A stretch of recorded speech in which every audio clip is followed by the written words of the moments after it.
Pivot the waist dart to the side seam. Angle for a pretty French dart. Pivot to close the waist dart and trace the remaining bodice. Draw in dash dart legs for absolutely no reason. Adjust the apex of the new dart. Draw in the dart legs correctly. I love working in quarter scale. Add seam allowance. Enough to understand and get And the grain line. with the principles. Variation of a neckline dart, turning it into tucks. To the 16th Trace, of an inch. pivot, tracing the waist dart into the neckline. Here's where I mix for that part, which pattern I'm with the bodice closed. Dash in the dart legs just for visual. Mark where the end of the tuck stitching would be. Draw in the new dart allowance. Yes, I should have moved the apex out. Rather than at the end of all of the changes. Crease and close the tuck dart. Which is perfectly fine for quarter Crease the center front dart leg. I just thought I should mention Fold, cut, and cut the grain line leg and label the pattern in the neckline. Do as I say and not Add the grain line and label.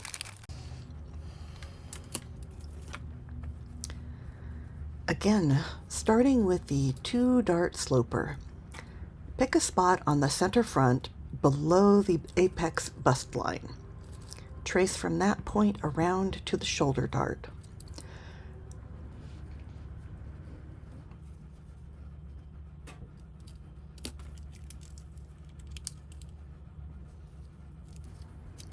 Pivot to close the shoulder dart and trace the remaining portion of the bodice.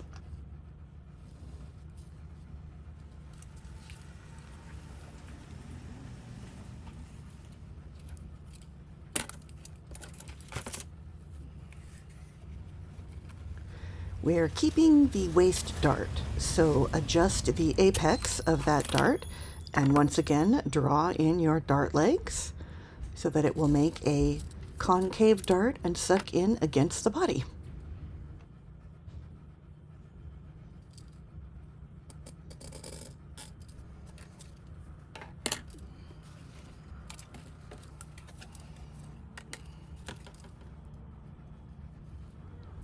Draw in the new dart legs. I should have adjusted the apex for this dart as well, so please do that on yours.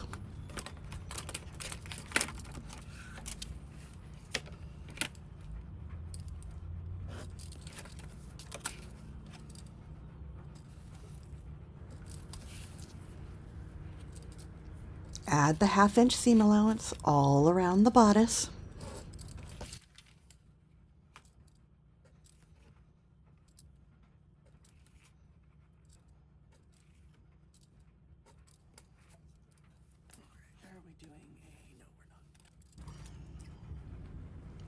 For this version, we will add seam allowance to the center front.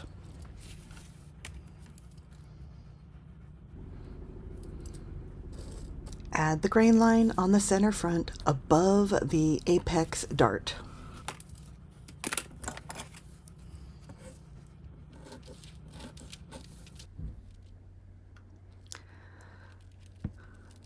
Cut the pattern out, of course making a eensy-weensy neckline, and leave a little excess on the center front line so that we can shape the dart legs.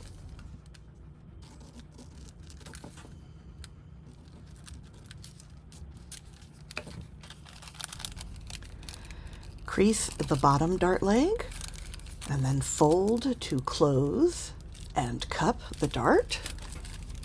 And now you can cut the center front seam allowance.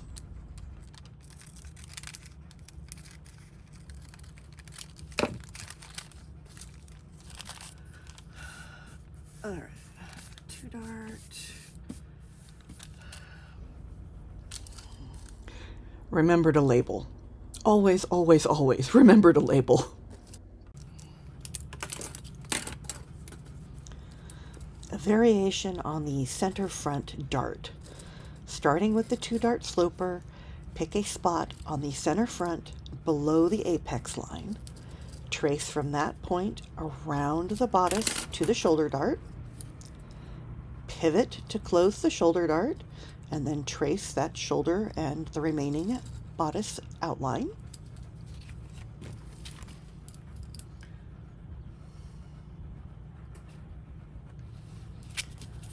On the waist dart, you're going to measure out from the legs.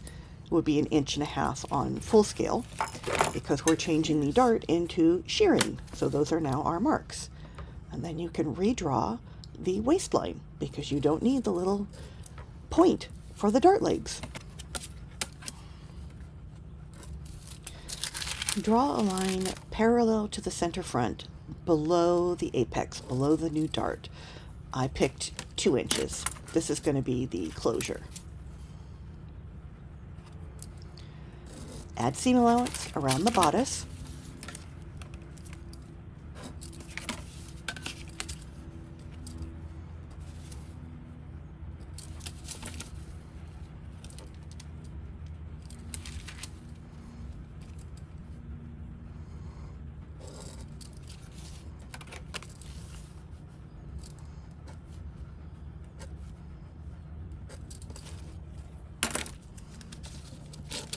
I should have added seam allowance to the extension for the closure so that you would be able to turn it under and make a nice edge on the inside. So make sure you do that. Cut out the bodice, leaving extra around that front dart and closure.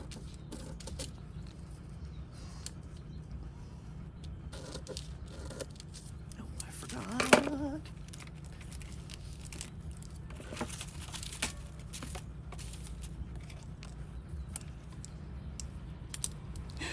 Go back and add in the new dart legs if you didn't do that earlier. And I should have adjusted the dart apex. Oops.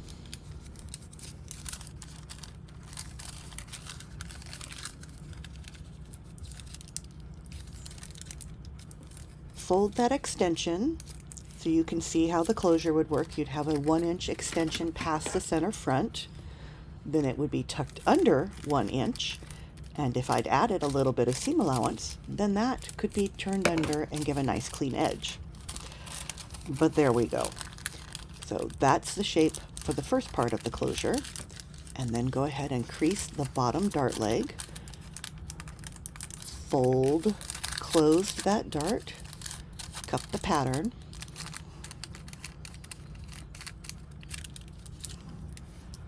And I'm going to use a tracing wheel to kind of mark where things are underneath. You can do it without, just made my life slightly easier.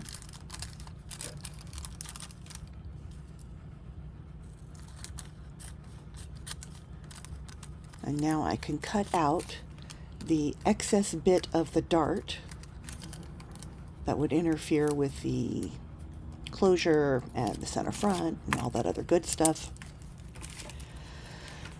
Add the grain line above the apex, parallel to the center front. And then, of course, add your label so that you know what you're looking at.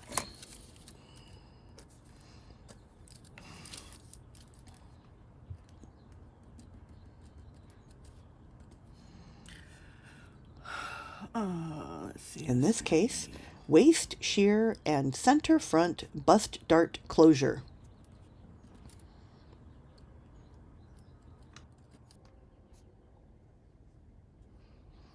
Now we get a change, and we're going to start with the 1 dart bodice sloper. I'm going to mark a new location on the side seam lower down. I want an angled dart for this one. Mark that position, trace up and around the sloper until you get to the waist dart. Pivot from the apex to close the waist dart. Trace the remaining waistline and over to that side seam mark.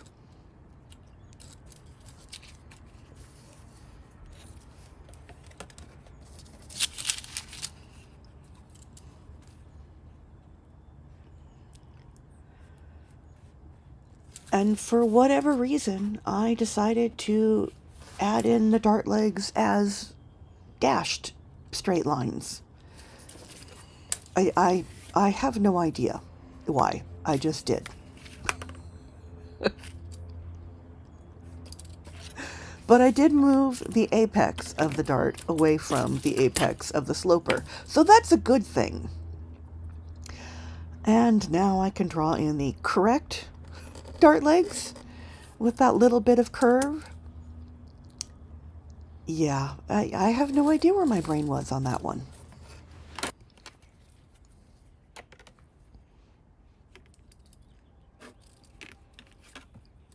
add the seam allowance, 1/2 inch all around.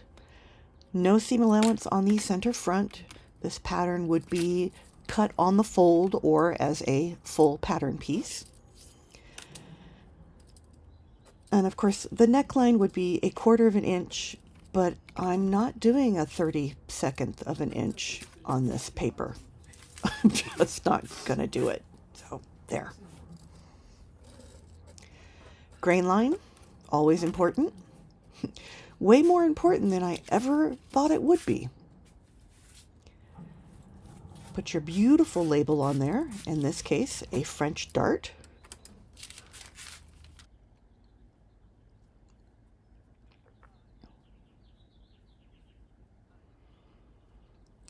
Cut out the pattern piece right on the center front line.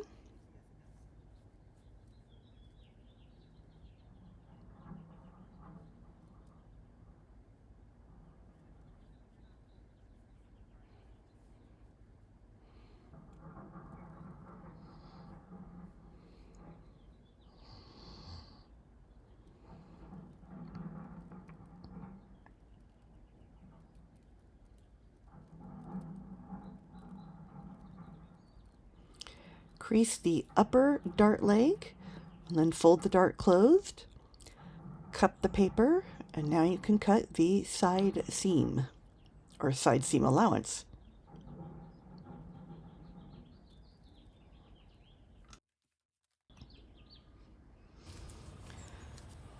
Starting with the 1 dart sloper.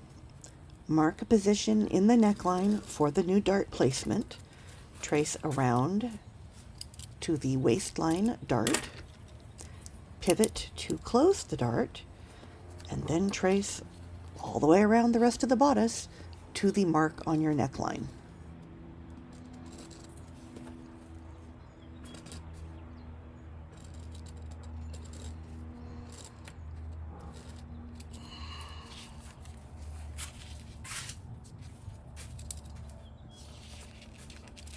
The dot at the apex didn't show up, so I had to put that in.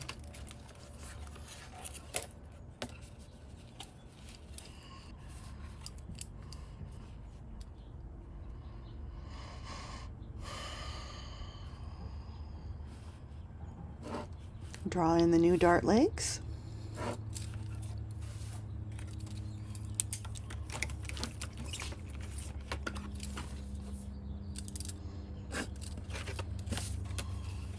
Skipping around to going ahead and adding the seam allowance now.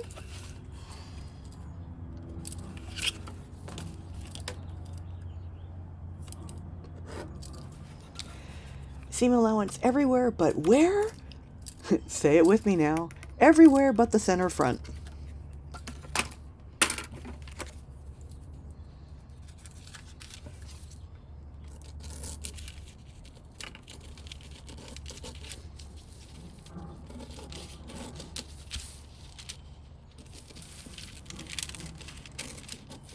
Cut out the pattern piece, leave excess around the neckline so you can get the dart leg shapes, and cut directly on the center front line. Why, everyone?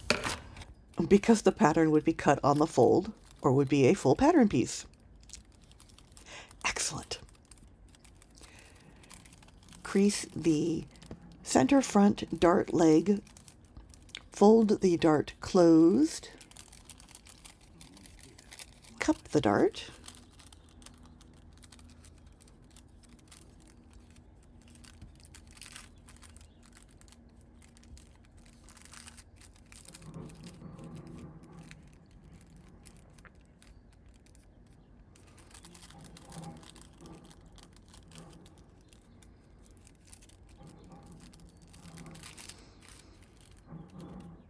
and then I changed my mind and decided to crease the dart leg closer to the arm side rather than the center front.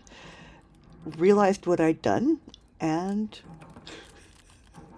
changed the dart fold again.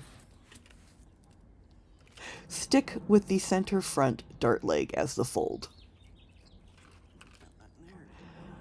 Draw in the grain line. And remember to label.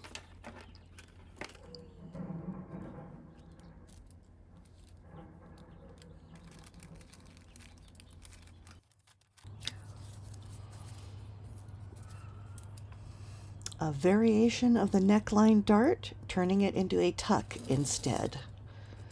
Starting with the one dart sloper. Make our little mark on the neckline, trace down to the waist dart, pivot to close the waist dart, and trace the rest of the bodice.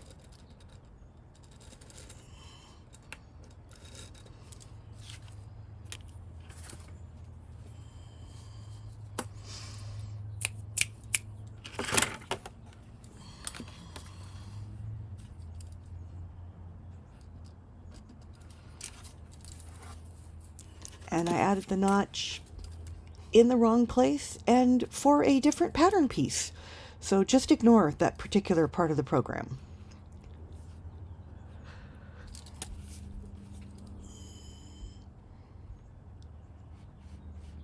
I added the dart legs as dashed lines just to illustrate the part that's closing, the part that would be a dart. Because technically all you're going to stitch is the first couple of inches for the tuck.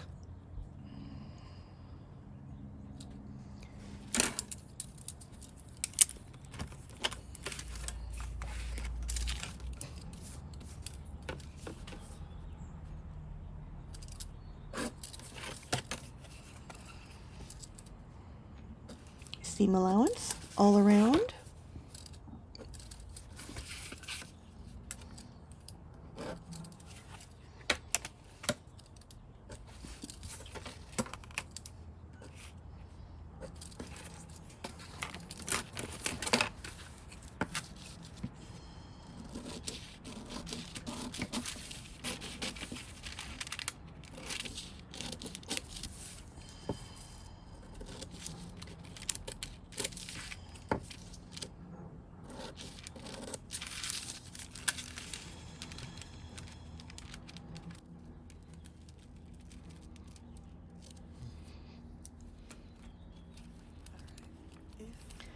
Crease the center front dart leg just for the length of the tuck.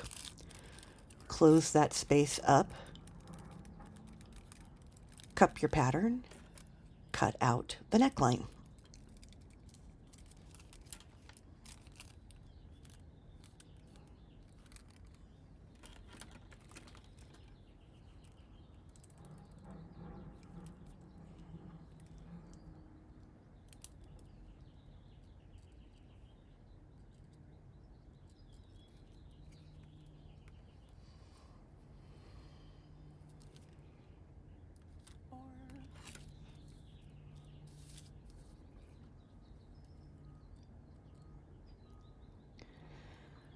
So as I pulled out the French curve to draw in a new neckline curve, which doesn't make sense when you need dart legs, is about the time that my brain clicked in and said, you're trying to do two different pattern pieces on one pattern. And that meant it was time to go get some more tea. But in the meantime, add in the grain line, add your label. In this case, it should be, what? It should be what? It should be Neckline Tuck.